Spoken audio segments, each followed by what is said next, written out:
آج ہم تاریخ کے ایک ایسے واقعے کی بات کر رہی ہیں جو بہت مشہور بھی ہے اور بہت متنازع بھی۔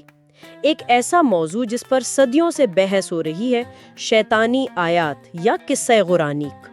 ہمارے پاس جو مواد ہے وہ اس پر اٹھائے گئے 50 بڑے سوالات کے جوابات پر مشتمل ہے۔ تو آج ہم یہ کھوج لگانے کی کوشش کریں گے کہ یہ کہانی ہے کیا، یہ ابتدائی تاریخ کی کتابوں میں کیسے پہنچی، اور پھر اسلامی علمی روایت کی اکثریت نے اسے کیوں مسترد کر دیا۔ یہ ایک قسم کی تاریخی جاسوسی ہے۔ بالکل، یہ ایک بہترین تشبیہ ہے۔ یہ ایک ایسا معاملہ ہے جہاں ہمیں تاریخ، عقیدہ اور متن کی جانچ پڑتال کے اصولوں کو ایک ساتھ دیکھنا پڑتا ہے۔ مرکزی سوال صرف یہ نہیں ہے کہ کیا یہ ہوا تھا، بلکہ یہ بھی ہے کہ اگر کچھ مورخین کہتے ہیں کہ یہ ہوا تھا تو ہم سچائی تک پہنچنے کے لیے کن اوزاروں کا استعمال کرتے ہیں۔ یہ بحث ایک طرح سے اسلامی علمی روایت کے اپنے آپ کو پرکھنے کے نظام کی ایک بہترین مثال ہے۔ تو آئیے اس معمے کو بالکل شروع سے شروع کرتے ہیں۔ یہ کہانی ہے کیا؟ اس کا منظرنامہ کیا ہے؟ اچھا، یہ واقعہ مکہ کے ابتدائی دور کا ہے۔ اس وقت مسلمان ایک بہت چھوٹی اور شدید دباؤ کا شکار جماعت تھے۔ قریش، جو مکہ کا حکمران قبیلہ تھا، وہ ان پر ظلم کر رہا تھا۔ ان کا سماجی بائیکاٹ تھا اور وہ کسی قسم کے سمجھوتے کی تلاش میں تھے۔ اسی تناظر میں روایت کے مطابق پیغمبر کعبہ کے قریب سورۃ النجم کی تلاوت کر رہے تھے۔ سورۃ النجم یہ قرآن کا 53واں باب ہے، تو تلاوت کے دوران کیا ہوا؟ جب تلاوت ان آیات پر پہنچی جن میں قریش کی 3 بڑی دیویوں کا ذکر ہے، اللات، العزیٰ اور منات، تو ان کے فوراً بعد ایک جملہ سنائی دیا۔ ایک منٹ، وہ جملہ بالکل ہے کیا اور اس کا ٹھیک مطلب کیا بنتا ہے؟ مجھے یاد ہے اس میں ایک لفظ غرانیق آتا ہے جو کہ بہت غیر معمولی ہے۔ جی، وہ جملہ تھا تلک الغرانیق العلا وان شفاعتہن لترتجا۔ اس کا عام طور پر ترجمہ کیا جاتا ہے یہ بلند پرواز کرنے والے پرندے یعنی دیویاں ہیں، اور بے شک ان کی شفاعت کی امید کی جاتی ہے۔ غرانیق ایک قسم کے سفید آبی پرندے یعنی کرین کے لیے استعمال ہوتا تھا، اور یہاں اسے دیویوں کے لیے ایک استعارے کے طور پر استعمال کیا گیا۔ قریش کے لیے تو یہ بہت بڑی بات تھی، کیونکہ یہ ان کے معبودوں کی تعریف تھی۔ اور یہ بات فوراً واضح کرنی چاہیے کہ یہ جملہ آج قرآن کے کسی بھی نسخے میں موجود نہیں ہے۔ بالکل نہیں، اور یہ کبھی بھی قرآن کا حصہ نہیں رہا۔ یہ صرف کچھ ابتدائی تاریخی کتابوں میں ملتا ہے، جیسے تبریغ کی تاریخ اور ابن سعد کی طبقات میں ایک روایت کے طور پر۔ لیکن یہ بات بہت اہم ہے کہ آج ہمارے پاس جو قرآن ہے، یعنی سورۃ النجم کی آیات 19 سے 23، وہ ان دیویوں کی تعریف نہیں کرتی، بلکہ ان کی سخت مذمت کرتی ہیں۔ صحیح، وہ تو سوال کرتی ہیں کہ کیا تمہارے لیے بیٹے اور اللہ کے لیے بیٹیاں؟ یہ تو بڑی غیر منصفانہ تقسیم ہے۔ یہ تو بالکل الٹ بات ہے۔ بالکل الٹ، لیکن آج تقریباً سبھی علماء اسے رد کرتے ہیں۔ یہ تو ایسا ہے جیسے کوئی نامور تاریخ دان کسی بڑی جنگ کا ذکر کرے اور بعد کے مورخ کہیں کہ یہ جنگ ہوئی ہی نہیں۔ تو اس کو رد کرنے کے پیچھے اتنی مضبوط وجہ کیا ہو سکتی ہے؟ کیا یہ صرف عقیدے کی بات ہے یا کوئی ٹھوس تاریخی ثبوت بھی ہے؟ یہ بہترین سوال ہے، اور یہی اس بحث کا مرکز ہے۔ اس کو مسترد کرنے کی وجوہات صرف عقیدے پر مبنی نہیں ہیں، بلکہ وہ تاریخی اور متنی بھی ہیں۔ علماء نے اس پر 3 بنیادی اعتراضات کیے ہیں۔ پہلا اعتراض، جیسا کہ آپ نے کہا، وہ عقیدے پر مبنی ہے۔ اسے عقیدے کے لحاظ سے ناممکن سمجھا جاتا ہے۔ یعنی عصمت کا نظریہ کہ پیغمبر وحی پہنچانے میں غلطی نہیں کر سکتے۔ جی بالکل، عصمت کا عقیدہ یہ کہتا ہے کہ پیغمبر خدا کا پیغام پہنچانے میں ہر قسم کی غلطی، بھول چوک یا بیرونی مداخلت سے محفوظ ہوتا ہے۔ توحید یعنی ایک خدا کا پیغام اسلام کا بنیادی ستون ہے۔ اس پیغام میں شرک یعنی بت پرستی کی تعریف کا ایک لمحہ بھی شامل ہونا، وہ اس بنیادی عقیدے کے منافی سمجھا جاتا ہے۔ لیکن کوئی یہ بھی تو کہہ سکتا ہے کہ یہ ایک سرکولر دلیل ہے۔ آپ پہلے سے ہی مان رہی ہیں کہ پیغمبر غلطی نہیں کر سکتی، اس لیے آپ اس واقعے کو مسترد کر رہی ہیں جو اس خیال کو چیلنج کرتا ہے۔ یہ ایک اہم نقطہ ہے، اور اگر یہ واحد دلیل ہوتی تو کمزور ہوتی، لیکن یہ صرف شروعات ہے۔ دوسری اور شاید ٹیکنیکلی طور پر سب سے مضبوط دلیل کمزور تاریخی سند ہے، یعنی اسناد کا مسئلہ۔ اسناد یعنی راویوں کی زنجیر جو کسی بات کو پیغمبر تک پہنچاتی ہے۔ اس کا کیا مطلب ہے کہ اس کی سند کمزور ہے؟ دیکھیں، اسلامی علمی روایت میں کسی بھی بات کو مستند ماننے کے لیے اس کی سند کا بے عیب ہونا ضروری ہے۔ ہر راوی کا قابل اعتبار ہونا، اس کی یادداشت کا پختہ ہونا اور اس کا اس شخص سے ملنا جس سے وہ روایت کر رہا ہے، یہ سب ضروری ہیں۔ حدیث کے بڑے بڑے ماہرین جیسے امام بہقی سے لے کر جدید دور میں شیخ البانی تک سب نے اس کہانی کو بیان کرنے والی تمام اسناد کا تجزیہ کیا اور اس نتیجے پر پہنچے کہ کوئی ایک بھی سند ایسی نہیں جو صحت کے معیار پر پوری اترتی ہو۔ یعنی کوئی نہ کوئی مسئلہ ضرور تھا، کوئی کڑی ٹوٹی ہوئی تھی؟ جی، اکثر اسناد مرسل ہیں یعنی منقطع ہیں۔ اس کا مطلب ہے کہ جس شخص نے یہ کہانی سنائی، جیسے کوئی تابعی، اس نے یہ واقعہ براہ راست نہیں دیکھا تھا، اس نے کسی صحابی کا نام لیے بغیر اسے بیان کر دیا۔ اب ہمیں نہیں معلوم کہ بیچ میں وہ صحابی کون تھا یا تھا بھی یا نہیں۔ کچھ زنجیروں میں ایسے راوی ہیں جو ناقابل اعتبار سمجھے جاتے ہیں۔ یہی وجہ ہے کہ یہ کہانی آپ کو حدیث کی سب سے مستند کتابوں جیسے صحیح بخاری یا صحیح مسلم میں کہیں نہیں ملے گی۔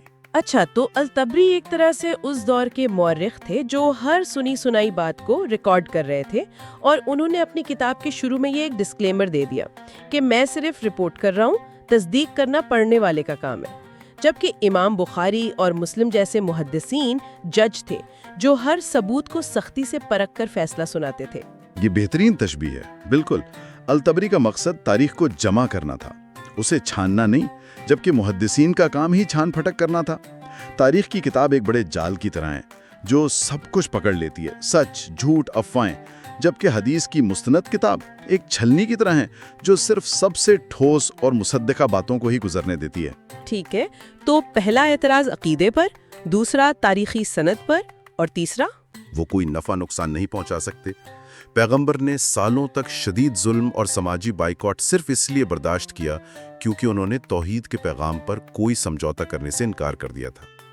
قرآن کی آیات جیسے لکم دینکم ولی دین، تمہارے لیے تمہارا دین اور میرے لیے میرا دین، یہ تو واضح طور پر ایک لکیر کھینچتی ہے۔ جی بالکل، اس پورے سیاق و سباق میں بتوں کی تعریف کا ایک جملہ شامل کرنا، چاہے ایک مومنٹ کے لیے ہی کیوں نہ ہو، بالکل بے جوڑ اور ناممکن لگتا ہے۔ تو اگر ہم خلاصہ کریں، عقیدہ کہتا ہے یہ نہیں ہو سکتا، تاریخی سند کہتی ہے اس کا کوئی ٹھوس ثبوت نہیں، اور قرآن کا اپنا متن کہتا ہے کہ یہ میرے پیغام کے خلاف ہے۔ یہ تو بہت مضبوط کیس لگتا ہے اس کہانی کے خلاف، لیکن پھر بھی یہ بات مجھے پریشان کرتی ہے کہ کچھ ابتدائی علماء نے اسے مکمل طور پر رد نہیں کیا، انہوں نے اس پر غور کیا۔ اگر اکثریت کا کیس اتنا ہی مضبوط ہے تو کسی نے اس پر غور ہی کیوں کیا؟ انہوں نے اس کی کیا وضاحت کی اگر بالفرض کچھ ہوا تھا تو؟ یہ اس بحث کا سب سے دلچسپ اور نازک پہلو ہے۔ جن علماء نے اس پر غور کیا، انہوں نے اگر یہ ہوا تو کی بنیاد پر اس کی تشریح کرنے کی کوشش کی، اور انہوں نے اسے پیغمبر کی غلطی یا ناکامی کے طور پر ہرگز نہیں دیکھا۔ اس کے بجائے انہوں نے اسے ایک الہی آزمائش کے طور پر پیش کیا، اور اس کی بنیاد انہیں قرآن کی ہی ایک دوسری آیت میں ملی جو سورۃ الحج کی آیت نمبر 52 ہے۔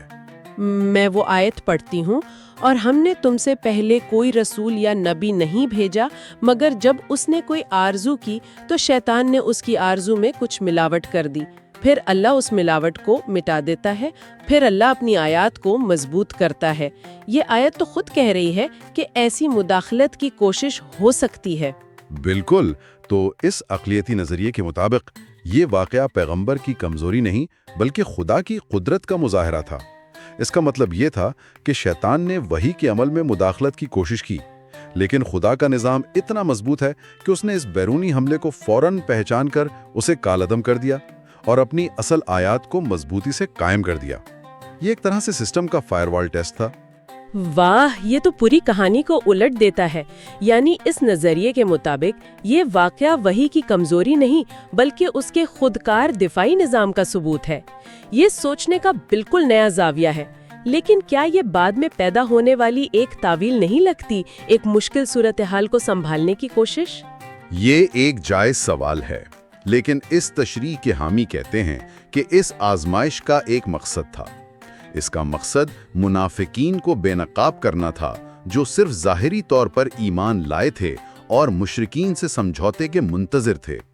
جب انہوں نے بتوں کی تعریف سنی تو وہ خوش ہو گئے، اور جب اسے فوراً رد کر دیا گیا تو ان کا نفاق ظاہر ہو گیا، جبکہ سچے مومنین کا ایمان اس سے اور مضبوط ہو گیا کہ اللہ اپنے کلام کی خود حفاظت کرتا ہے۔ اس نظریے کے مطابق یہ واقعہ الہی تحفظ کا ثبوت بن جاتا ہے، نہ کہ اس کی عدم موجودگی کا۔ اور کیا اس کے علاوہ بھی کوئی وضاحت پیش کی گئی؟ مطلب کوئی اور نظریہ؟ جی، کچھ اور تشریحات بھی ہیں جو ذمہ داری پیغمبر سے مکمل طور پر ہٹا دیتی ہیں۔ ایک نظریہ یہ ہے کہ پیغمبر نے وہ الفاظ کہے ہی نہیں تھے، بلکہ شیطان نے وہ الفاظ سامعین کے کانوں میں ڈال دیے، یعنی ایک صوتی دھوکہ دیا۔ یا یہ کہ جب پیغمبر نے دیویوں کا نام لیا تو کچھ مشرکین نے موقع کا فائدہ اٹھا کر خود سے یہ جملہ اونچی آواز میں بول دیا، تاکہ لوگوں کو لگے کہ یہ بھی وحی کا حصہ ہے۔ ان نظریات کے مطابق یہ واقعہ تلاوت کے ارد گرد ہوا، اس کے اندر نہیں۔ یہ بھی بہت معنی خیز ہے، اس سے معاملہ اور بھی پیچیدہ ہو جاتا ہے۔ اچھا، ہمارے ذرائع 50 مخصوص سوالات کے جوابات پیش کرتے ہیں۔ آئیے کچھ بڑے سوالات کو دیکھتے ہیں۔ سب سے بڑا اعتراض یہی ہے کہ اگر یہ واقعہ کسی بھی شکل میں ہوا تو یہ قرآن کے کامل تحفظ کے نظریے کو کمزور کرتا ہے۔ اس کا کیا جواب دیا جاتا ہے؟ اس کا متفقہ جواب یہ ہے کہ تحفظ یعنی حفظ کا اطلاق حتمی مسلمہ متن پر ہوتا ہے، یعنی وہ قرآن جو تواتر سے یعنی ہزاروں لوگوں کی ایک نہ ٹوٹنے والی زنجیر کے ذریعے نسل در نسل منتقل ہوا ہے۔ چونکہ یہ مبینہ جملے قرآن کے کسی بھی نسخے یا کسی بھی مستند زبانی روایت کا حصہ کبھی نہیں بنے، اس لیے قرآن کے متن پر کبھی کوئی آنچ نہیں آئی۔ یہ واقعہ اگر حقیقی تھا بھی تو ایک لمحاتی واقعہ تھا جسے فوراً درست کر دیا گیا۔ یہ متنی ملاوٹ نہیں، قرآن وہ ہے جو آج ہمارے پاس موجود ہے، نہ کہ وہ جو کسی ایک کمزور تاریخی روایت میں بیان کیا گیا ہے۔ ایک اور دلیل جو اکثر دی جاتی ہے وہ نفسیاتی ہے کہ پیغمبر شدید دباؤ میں تھے اور اپنے قبیلے کے ساتھ صلح کرنے کے لیے کسی سمجھوتے پر آمادہ ہو گئے تھے۔ یہ ایک بہت انسانی دلیل لگتی ہے۔ لیکن یہ دلیل تاریخی حقائق کے خلاف ہے۔ پیغمبر کی پوری زندگی سمجھوتا نہ کرنے کی گواہی دیتی ہے۔ قریش نے انہیں بادشاہت، دولت، عورتیں، ہر چیز کی پیشکش کی تھی، صرف اس شرط پر کہ وہ توحید کے پیغام میں تھوڑی لچک پیدا کر لیں۔ انہوں نے ہر بار انکار کیا، سالوں کا بائیکاٹ جھیلا، اپنے ساتھیوں کو تشدد کا شکار ہوتے دیکھا، لیکن پیغام پر قائم رہے۔ جی، اور قرآن خود بھی تو انہیں بت پرستوں کے سامنے جھکنے سے خبردار کرتا ہے۔ بالکل۔ مثال کے طور پر سورۃ الاسراء کی آیات 73-75 میں واضح طور پر کہا گیا ہے کہ وہ مشرکین کے دباؤ میں آ کر سمجھوتے کے قریب پہنچ گئے تھے، لیکن اللہ نے انہیں ثابت قدم رکھا۔ تو ایک لمحاتی لغزش اس ثابت قدمی کے قائم کردہ نمونے سے مطابقت نہیں رکھتی جس پر ان کی پوری زندگی گواہ ہے۔ یہیں پر شاید جدید دور کا سب سے بڑا تنازع بھی جڑا ہے۔ یہ صدیوں پرانی علمی بحث عام لوگوں کی نظروں میں اس وقت آئی جب سلمان رشدی نے اپنے ناول کا نام اسی واقعے پر رکھا۔ علمی دنیا اس تنازع کو کیسے دیکھتی ہے؟ یہ ایک بہت اہم نکتہ ہے۔ علمی جواب تاریخی تحقیق اور ادبی تذیق کے درمیان واضح فرق کرتا ہے۔ رشدی کے ناول پر جو شدید اعتراض ہوا وہ اس بات پر نہیں تھا کہ انہوں نے ایک قدیم متنازع روایت کا استعمال کیا ہے۔ علماء تو صدیوں سے اس پر بحث کر رہے تھے۔ اعتراض اس کے سمجھے جانے والے ارادے پر تھا۔ طنزیہ لہجہ، مقدس شخصیات کی توہین آمیز تصویر کشی اور پورے واقعے کو ایک ایسے انداز میں پیش کرنا جس کا مقصد تاریخ کو سمجھنا نہیں بلکہ عقیدے کی تصدیق کرنا تھا۔ تو اعتراض توہین پر تھا، نہ کہ ایک مشکل تاریخی روایت کی علمی بحث پر۔ بالکل۔ تو اس ساری بحث کا خلاصہ کیا ہے؟ ہم نے ایک کہانی سے شروع کیا جو ابتدائی تاریخ کی کتابوں میں ہے، لیکن اسلامی عقیدے اور علمی روایت نے اسے متنی، تاریخی اور نظریاتی بنیادوں پر تقریباً متفقہ طور پر مسترد کر دیا ہے۔ جی، اور اس چھوٹی سی اقلیت کے لیے جو اس پر غور کرتی بھی ہے، یہ پیغمبرانہ ناکامی کی کہانی نہیں بلکہ ایک الہی آزمائش کی کہانی ہے جو بالآخر حتمی پیغام پر خدا کے تحفظ کو ہی ثابت کرتی ہے۔ اس ساری بحث میں جو چیز سب سے زیادہ متاثر کن ہے وہ یہ ہے کہ اس ایک واقعے نے اسلامی علمی روایت کو اپنے ذرائع کو پرکھنے کے لیے کتنے سخت طریقے جیسے اسناد کی تنقید تیار کرنے پر مجبور کیا۔ اس نے یہ واضح فرق قائم کیا کہ کیا چیز صرف تاریخی طور پر بیان کی گئی ہے اور کیا چیز عقیدے کے لحاظ سے مستند اور قابل قبول ہے۔ یہ کسی بھی فکری نظام کے اندرونی خود تنقیدی نظام کی ایک طاقتور مثال ہے، جو اپنے ماضی کی ایک چیلنجنگ روایت سے نمٹ رہا ہے اور اس کے لیے اصول اور ضوابط وضع کر رہا ہے۔ جی، یہ ایک زندہ روایت ہے جو اپنے متن اور تاریخ پر مسلسل غور و فکر کرتی رہتی ہے اور سچائی تک پہنچنے کے لیے اپنے اصولوں کو سختی سے لاگو کرتی ہے۔ اس گہرائی سے تجزیے کے بعد ہمارے سننے والوں کے لیے سوچنے کے لیے ایک نقطہ یہ ہے، یہ واقعہ ہمیں ایک وسیع تر سوال پر غور کرنے پر مجبور کرتا ہے۔ کوئی بھی روایت، چاہے وہ مذہبی ہو یا سیکولر، اپنی بنیادی پاکیزہ نظریات کو اپنی ابتدائی تاریخ کی پیچیدہ اور بعض اوقات متنازع روایات سے کیسے ہم آہنگ کرتی ہے، اور وہ اپنی تاریخ کا کون سا ورژن سنانے کا فیصلہ کرنے کے لیے کیا معیار تیار کرتی ہے۔ کیا چیز مستند تاریخ بنتی ہے اور کیا چیز محض ایک کہانی رہ جاتی ہے۔